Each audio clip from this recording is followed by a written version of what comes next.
District Congress committee Shri इटूस लंकासा जी, मंच पर विराजमान डिमा हसाओ आम आदमी पार्टी का पूर्व अध्यक्ष और रिसेंटली कांग्रेस में ज्वाइन हुए श्री बाबूजी लंकासा जी, मीडिया फ्रेंड्स और डिमा हसाओ वासियों को सबसे पहले मेरा नमस्कार।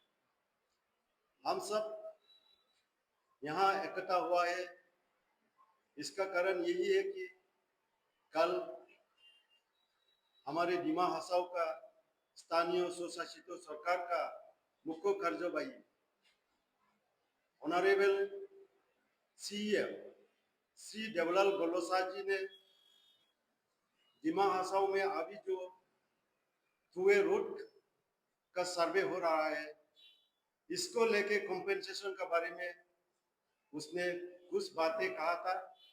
इसी विषय में हम लोग आज कांग्रेस की ओर से कुछ राय रखना चाहता है।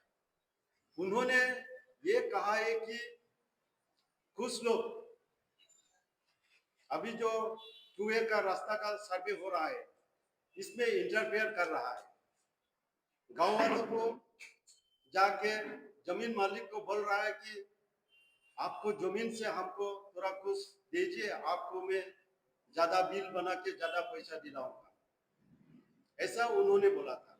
लेकिन गांव वालों के हम लोग को गांव वालों से जानकारी मिला है कि जो लोग ऐसा कर रहा है सभी बीजेपी का कार्यकर्ता है।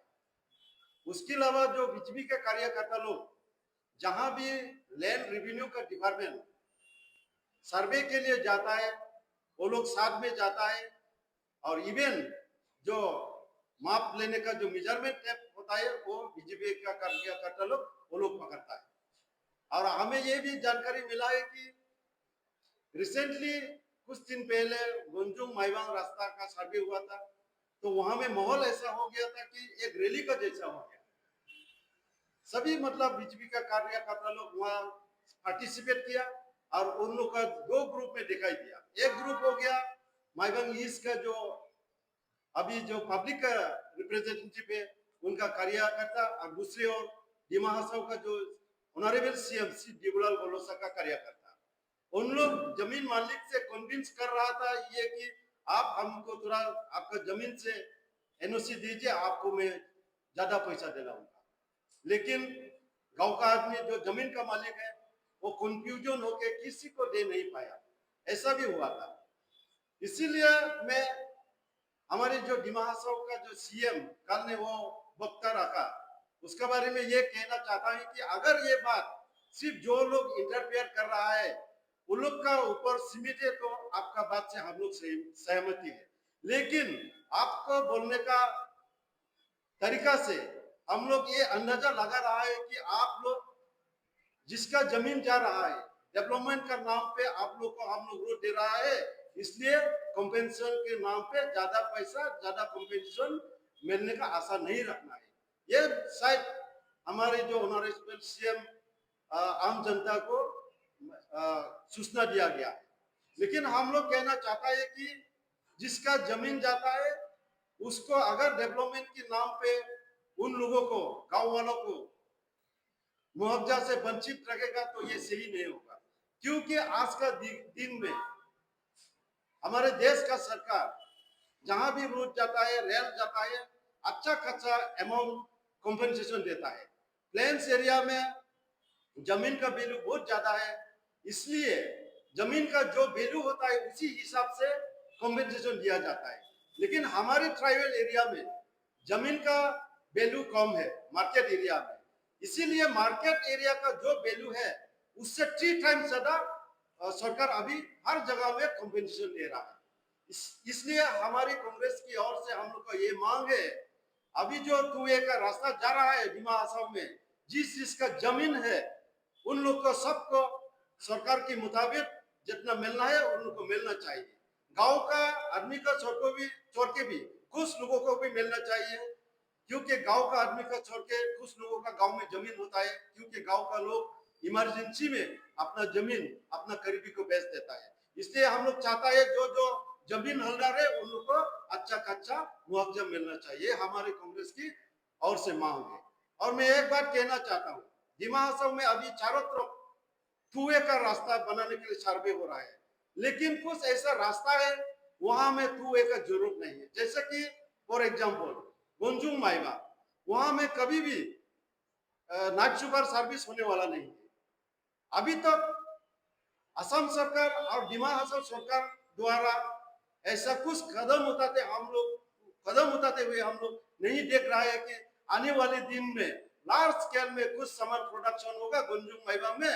उस सामान को लाने के लिए 16 चक्का 12 चक्का बड़ा बड़ा गाड़ी का जरूरत होगा। ऐसा हम लोग कुछ दिखाई नहीं दे रहा है। इसलिए मैं दावे के साथ कह सकता हूं कि अभी जो दिमा हसाओ में रास्ता बनाने जा रहा है, ये सिर्फ अदानी को फायदा पहुंचाने के लिए ये रास्ता बनाने जा रहा है। क्योंकि दिमा हसाओ में अदानी का बड़ा एक सीमेंट फैक्ट्री बनने जा रहा है। उनका जब सीमेंट फैक्ट्री बन जाएगा तो उनका सामान हमारे देश में जितना भी राज्य है उसके अलावा हमारे देश का पड़ोसी मुल्क चाहे बांग्लादेश हो, पाकिस्तान हो, अफगानिस्तान हो, बर्मा हो, नेपाल हो, उनका सामान सभी जगह में जाने के लिए ये रास्ता बना रहा है। तो अंतिम में मैं और ज्यादा कुछ नहीं कहूंगा। दिमा हसाओ में जो नॉन ट्राइबल लोग है उन लोगों को मैं एक बात कहना चाहता हूँ, जिस तरह से अभी दिमा हसाओ में अंबानी अदानी का जो कंपनी स्टैब्लिश होने जा रहा है, ठीक उसी तरह आने वाले दिन में दिमा हसाओ मार्केट में अगर बाहर का आदमी लोग मार्केट में उतर गया तो आप लोग का रोजी रोटी भी छीन जाएगा। तो मैं ज्यादा कुछ नहीं कहूंगा। आप सबको नमस्कार देते हुए मेरा भाषण समाप्त करते। Thank you.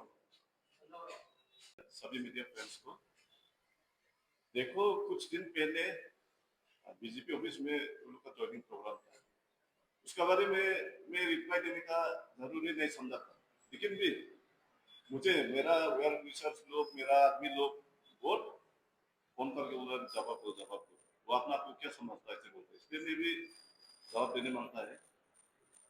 देखो देखो छापिंदान खुंसाई के साथ मेरा कुछ पर्सनली कुछ दुश्मनी ऐसा कुछ नहीं, फिर भी देखिए वो छापिंदान खुंसाई को क्या पब्लिक ने अच्छा लग के पब्लिक ने एक्सेप्ट करके उसको हराया नहीं क्या?